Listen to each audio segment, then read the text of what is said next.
Tonight's story is about two people who always loved each other, but never at the right time. It was raining that morning, not the kind of dramatic cinematic storm that sweeps in with thunder and poetry, but the quiet kind, soft and gray and persistent, the kind that made the sidewalks shine and the air smell like fresh paper and leaves. Ellie had arrived early, too early.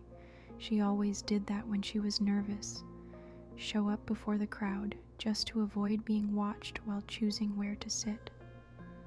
The lecture hall was still empty, except for the hum of the fluorescent lights and the faint squeak of her boots against the linoleum floor. She took a seat near the middle, not too far in, not too close to the front. She set her coffee down carefully, like it might spill the nerves she was trying to hide. A few minutes later, he walked in. He looked a little lost, with his hoodie sleeves tugged over his hands and his backpack slung too low over one shoulder. He scanned the room, paused, and then, for whatever reason, he sat down right next to her, despite the dozens of other empty chairs. "Is this okay?" he asked, his voice quiet but warm. She looked up, surprised. "Yeah, sure." And that was it. That was how it started. They sat through the whole lecture side by side, two strangers leaning just slightly into each other's orbits, notebooks open, heads tilted towards the professor, but eyes sneaking glances when the other wasn't looking. After class, he held the door open for her. She noticed the small callus on the inside of his thumb. He noticed the way she tucked her hair behind her ear when she laughed at his awkward attempt at a joke. "Jacob," he said, offering his hand like he wasn't sure people still did that. "Ellie," she replied, shaking it. Her palm was soft. His was cold from the rain. They walked together to the student center. Just to warm up, they said. Just to kill time before their next class. But when they reached the building, they didn't stop. They kept walking. The drizzle had softened to mist, and campus felt like it belonged to them alone. They talked about their majors. Hers was English literature. His was architecture. She loved poetry. He loved old buildings. She called him a romantic. He blushed and said she had a strange laugh, but it was nice. She rolled her eyes and bumped his arm with hers. It wasn't love, not yet. But it was something that flickered quietly in that first walk across the wet pavement, something that would hide in the edges of everything they'd build after. The funny thing is, they would both remember that day forever. The coffee, the rain, the sound of her boots, the color of his eyes under the clouds. They'd go on to live years side by side, but that moment, that very first one, would always shimmer in memory like a soft light under glass, a moment that meant nothing and everything. Their second year of college came with a shift, new classes, new routines, and a new place to live. It had happened casually, like most important things in life tend to. Jacob mentioned that 2 rooms had opened up in the old house he was sharing with friends. Ellie had just broken up with her high school boyfriend and was looking for a change. The idea of living with Jacob felt comfortable, easy, familiar, so she moved in. The house was creaky and old, with slanted floors and a radiator that hissed like an angry cat. Her room was across the hall from his. They could hear each other through the walls, laughing at movies, typing late at night, crying quietly on bad days. They never spoke about the crying. They became a kind of rhythm. Grocery runs together, midnight grilled cheese, coffee before class. She stole his sweaters when hers were in the wash. He read her poetry out loud when she couldn't sleep. People always asked if they were dating. They always laughed it off. The truth was, sometimes they wondered too. But timing is a strange, stubborn thing. That first year in the house, Ellie stayed single. She swore off dating for a while, told herself she needed space. But Jacob had just started seeing someone, a girl named Rachel, who loved art museums and had a laugh like wind chimes. Ellie liked her, even though she hated herself for it. She tried not to care when Jacob came home late from dates. She tried not to notice the way he looked at Rachel.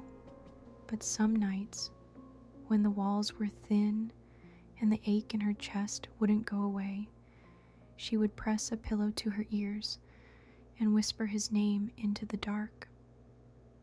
The next year, the roles reversed. Jacob and Rachel broke up quietly, gently, the way two people do when the spark never quite catches. Ellie by then had started dating someone new. His name was Aaron. He was tall, dependable, and worked at a cafe downtown. He called her Sunshine and made her laugh, but he wasn't Jacob, and Jacob knew it. Still, he smiled. He played the part. He asked about her day, helped fix her broken bookshelf, and never once said how badly it hurt to hear Aaron's footsteps in the hall. Their days passed like that, close, but never touching. There was one night, just one, when the lines blurred. They'd both come back from separate nights out, a little drunk, a little tired. The house was dark, the others gone for the weekend. They found each other in the kitchen at 2 a.m., standing barefoot on cold tile, laughing softly about nothing. She reached for a glass of water. He reached for the same one. Their hands touched. She didn't pull away, and neither did he. The silence stretched between them like a string pulled too tight. His eyes flicked to her mouth. Hers lingered on the curve of his jaw. He whispered her name like it was something sacred, and just when the world seemed to tilt toward something inevitable, she stepped back. "I should go," she said softly. He nodded. "Yeah, me too." She turned, walked away, and he stood there, staring at the place where she'd been, heart thudding with all the words he didn't say. They never talked about that night, but something changed after it, a tension that hummed between them like static. Every glance felt loaded, every smile just a little too soft, every moment a breath away from something more. But always, always, the timing was wrong. One heart open, the other closed. One door unlocking, the other already shut. And so the years passed. Like pages in a book they were both too afraid to read aloud. The end came not with a bang, but with a soft unraveling, cardboard boxes piled by the door, coffee mugs left out one last time. The familiar creak of floorboards now sounded like farewells. Ellie moved through the house slowly that week, as though every step might leave a dent in memory. The kitchen still smelled like toasted bread and cheap wine. The old couch sagged in its usual spot. Even the dust in the corners seemed unwilling to leave. Only she and Jacob remained now. The others had gone, vanished into new cities, new lives, laughter echoing in distant corners of the world. The house, once so full of noise and warmth and restless youth, had grown still. Ellie caught glimpses of Jacob here and there in the final days, sitting cross-legged on the floor, packing books into 2 small boxes, scribbling notes onto yellow post-its, quietly folding the life they had built together into something that could fit in the back of a car. They didn't speak much. There was nothing to say, really. Everything that mattered lived in the silence. On their last night in the house, she found him on the roof. It was the place they always went when things felt too big to carry. The rooftop was small, half-wile with gravel and rusted edges. Barely safe, but it had always been theirs. He was sitting with his knees pulled close, watching the city from above, a bottle of beer loose in his hand. She climbed through the window and sat beside him. The city below buzzed with summer's end. Cars glowed red and gold under flickering street lamps. Somewhere, music played faintly through someone's open window. Above them, the stars blinked between clouds, like they too were trying to hold on a little longer. They sat in stillness, shoulders brushing, breathing in rhythm. In that quiet space, Ellie tried to memorize everything. The soft warmth of him beside her, the familiar curve of his profile, the way his fingers tapped absent-mindedly against the glass bottle. She knew it was the last time she'd ever sit beside him like this. The world was already shifting beneath them. Jacob had accepted a job in San Francisco, a good offer, a clean start. She was headed to New York, chasing books and words and whatever pieces of herself she could gather along the way. 2 coasts, 2 different suns. They would leave this place with full hearts and empty hands. Ellie rested her head lightly on his shoulder. He didn't move away. They didn't speak of the years they spent building a life around each other's orbit, always circling, never quite landing. They didn't speak of the nights they had stayed up too late talking, or the morning she cried on the bathroom floor, or the time their hands had touched a second too long in the kitchen, and neither of them knew what to do with it. They didn't speak of love, but it lived there anyway, in the way she tilted her head into him, in the way he let her stay just a little longer before standing.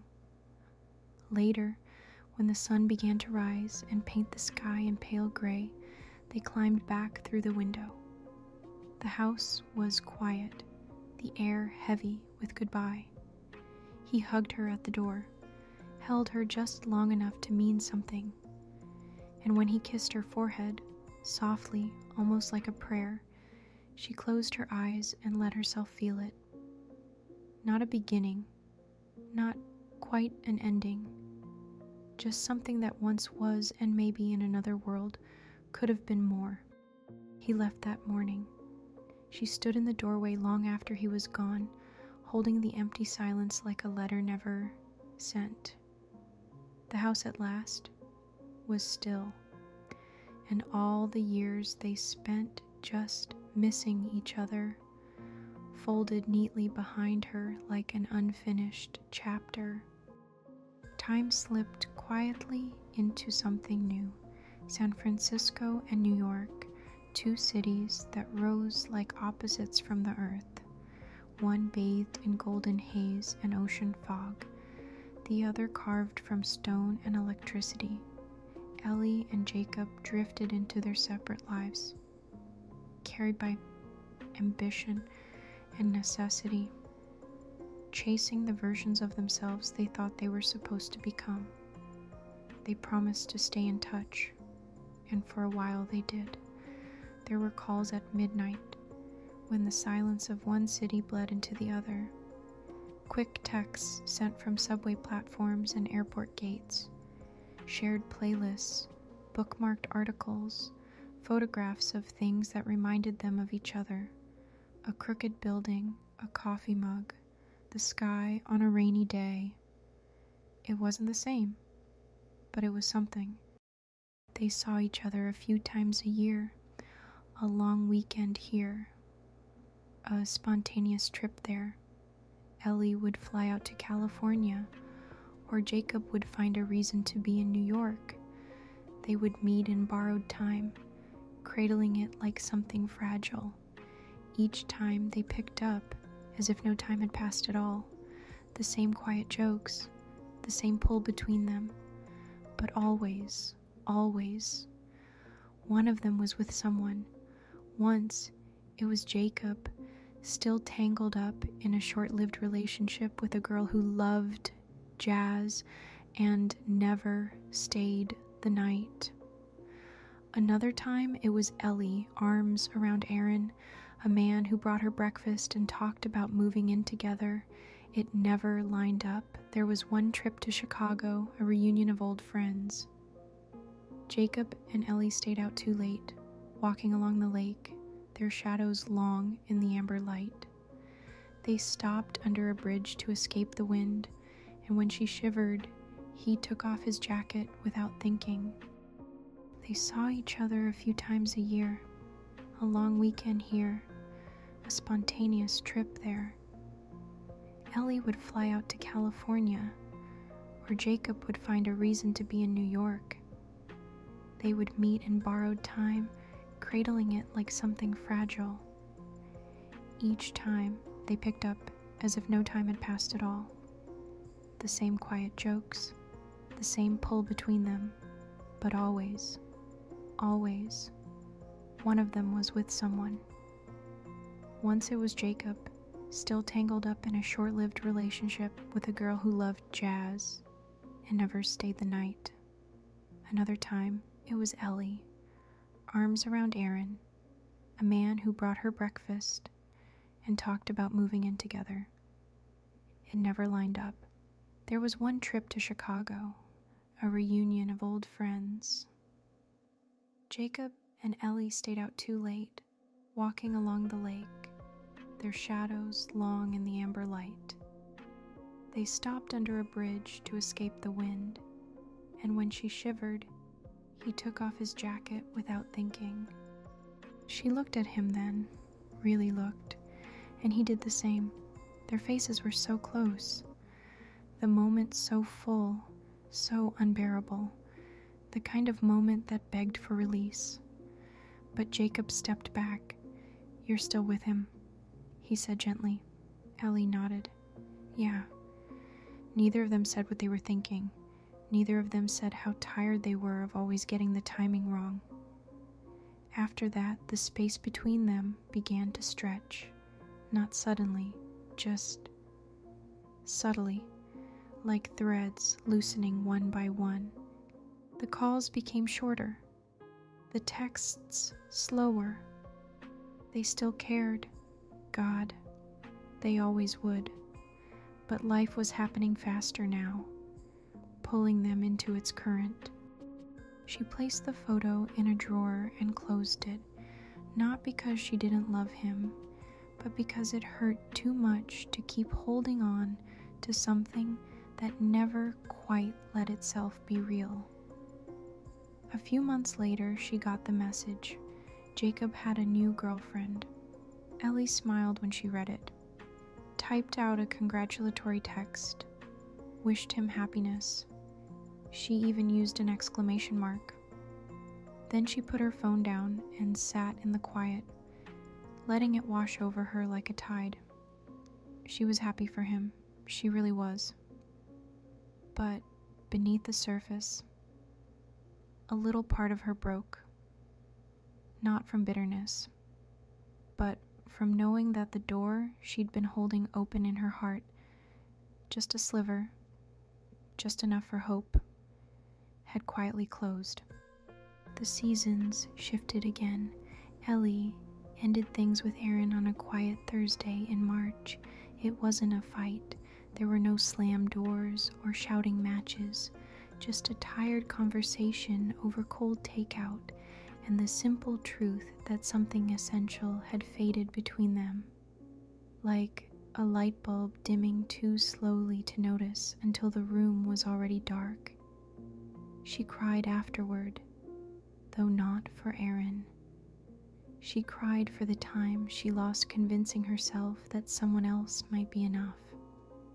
That night, she sat alone in her apartment with the windows open, listening to the hum of the city. The air smelled like spring, the kind of spring that didn't announce itself, but crept in quietly while you weren't looking. She thought about Jacob. She thought about him the way someone thinks of a song they haven't heard in years, but somehow still remember every word. There was laughter in the background, a second of muffled conversation. "Hey," he said, and her heart fluttered at the sound. "I just wanted to say hi." He hesitated. "Ellie, wow, it's been a while." There was a smile in his voice, but something else too, a tension maybe, a holding back. They talked for a bit, light things, surface level things, how work was, how the city felt, but Ellie could sense it, like a wall between them, something unspoken, and then gently she asked, "Are you still with her?" There was a pause. "Yeah," he said. "I am." She smiled. He couldn't see it, but it was the kind of smile you wear when you're trying not to cry. "I'm happy for you," she said softly. And that was it. She called him. The phone rang 4 times before his voice answered. She hung up not long after, curled up on the couch with her knees pulled to her chest, letting the night swallow her whole. She didn't cry, not this time. There weren't even any tears left for it, just that strange, quiet ache of knowing you are, once again, a step too late. After that, they spoke less and less. Weeks passed, then months. The thread between them stretched thinner than it had ever been. No more late-night calls, no more postcards from distant cities. The silence didn't come with anger, just resignation, like 2 people drifting in opposite directions, too tired to swim back. Still, Ellie kept his contact saved. Still, Jacob kept a playlist she made him 3 years ago. Some things linger, even when they're no longer held. And yet, the universe isn't always cruel. Sometimes, it simply waits. It was nearly a year later when he called, out of nowhere, just before midnight. His voice sounded different, older somehow, calmer, but uncertain. "I'm going to be in New York," he said. "When?" she asked, heart already racing. "Next week, just for a conference. I don't know if you want to see me." She didn't hesitate. "Of course I do." She didn't ask about the girlfriend. He didn't mention her.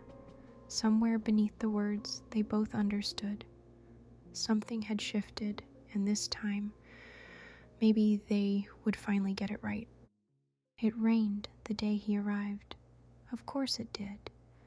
The sky had a way of echoing whatever lived inside her, and that morning Ellie had woken with a quiet flutter in her chest, hopeful, nervous, afraid to name the thing that had never quite died between them. She met him in the lobby of a hotel tucked between tall buildings and blooming magnolias. He wore a dark coat, and his hair was damp from the rain. When he saw her, he smiled. Not the kind of smile meant for strangers or politeness, but the slow, familiar one.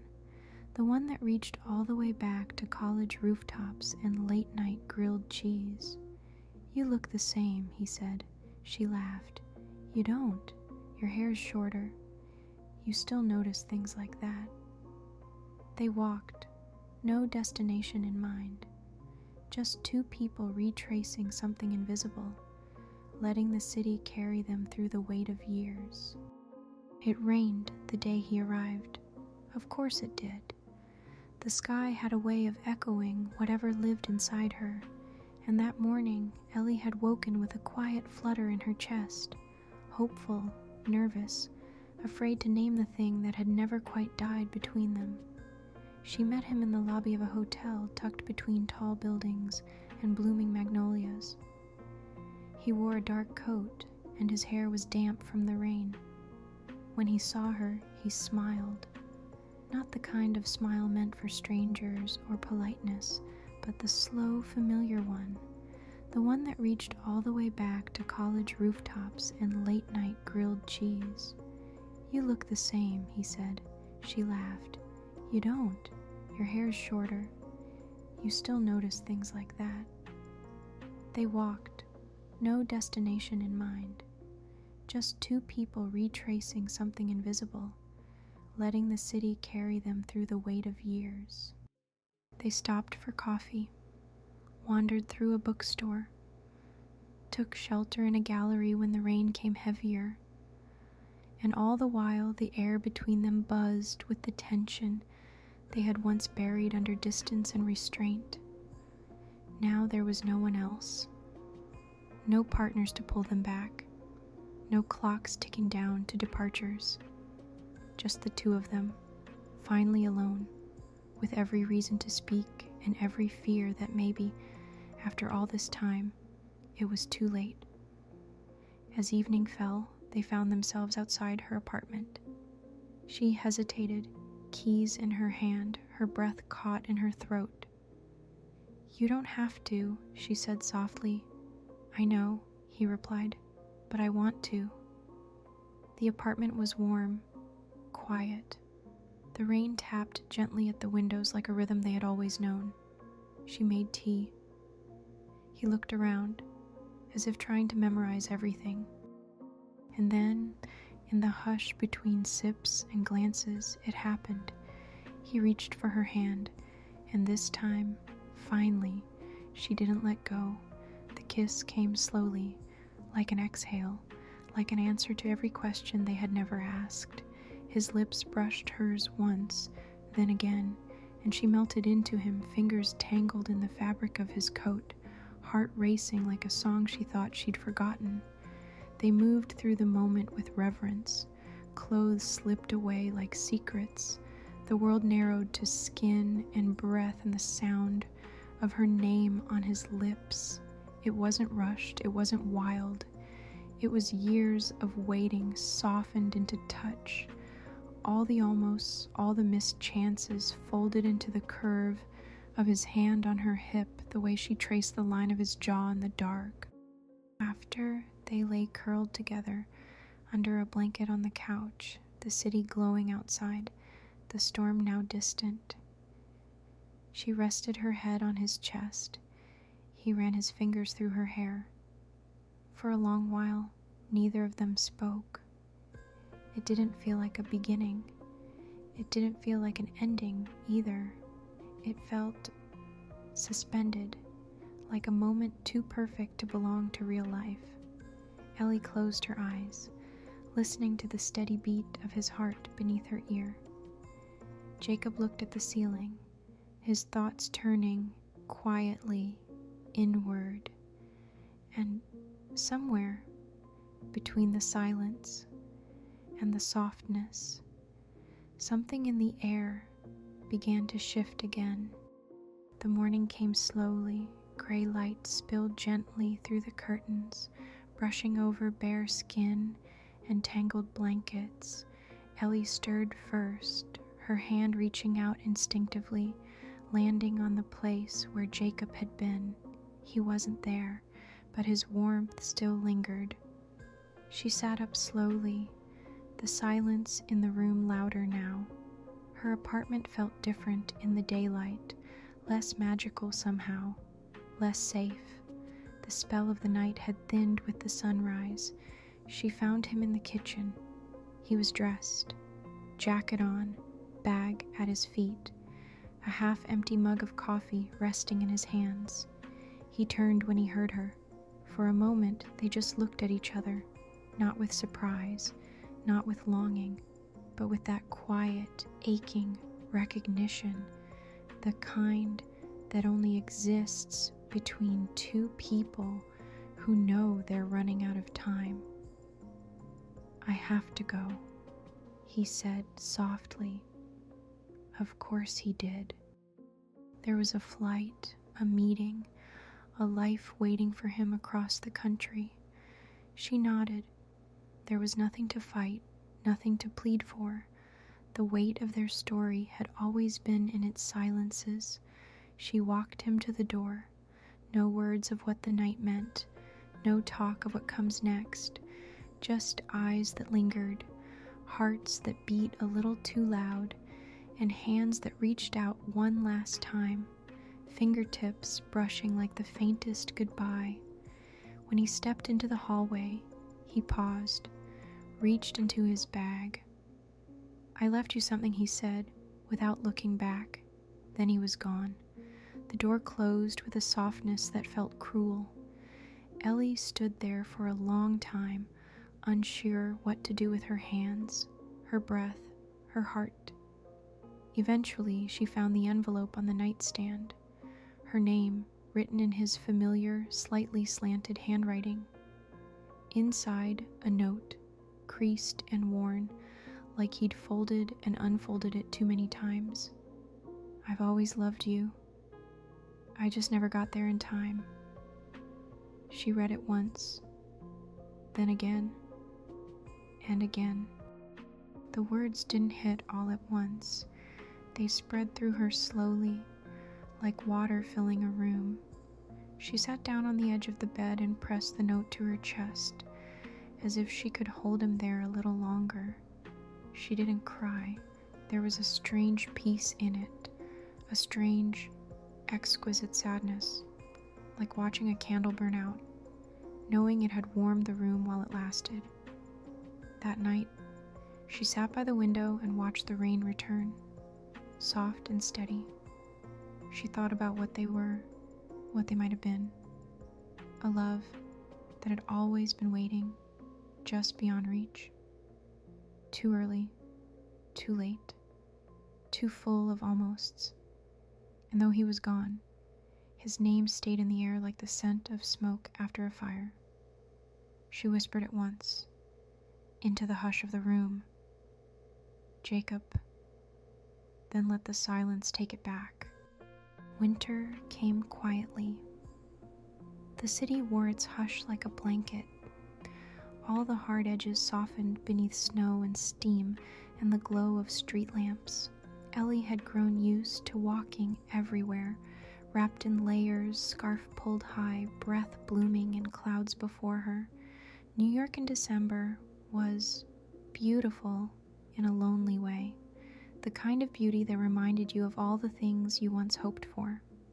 On one such day, she stopped by the mailbox in her lobby, just an ordinary Wednesday, her gloves half off, fingers cold, the zip of her coat still undone. Inside, among the bills and catalogs, was a single envelope, her name, again, in that same slanted handwriting. Her heart stumbled. It had been weeks since she'd heard from Jacob.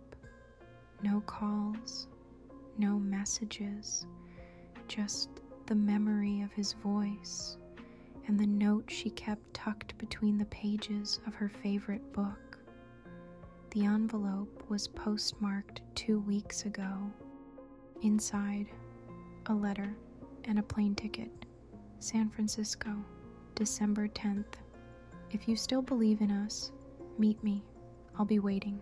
No dramatic words, no pleas, just that, an offering, a hope. She stood there for a long time, the letter in her hands, the snow beginning to drift through the doorway behind her as someone came in. The calendar on the wall beside the mailboxes read December 12th, 2 days too late. She closed her eyes, not in regret, but in that deep, breathless ache that lives in your ribs when the world is too quiet. She imagined him standing at the gate, scanning faces, waiting, hoping, and then leaving, slowly, disappointed but not surprised, because that had always been their story, hadn't it? Always a little off, one breath behind, one heartbeat too soon, or too late. She went upstairs and made tea, sat by the window as snow fell against the glass.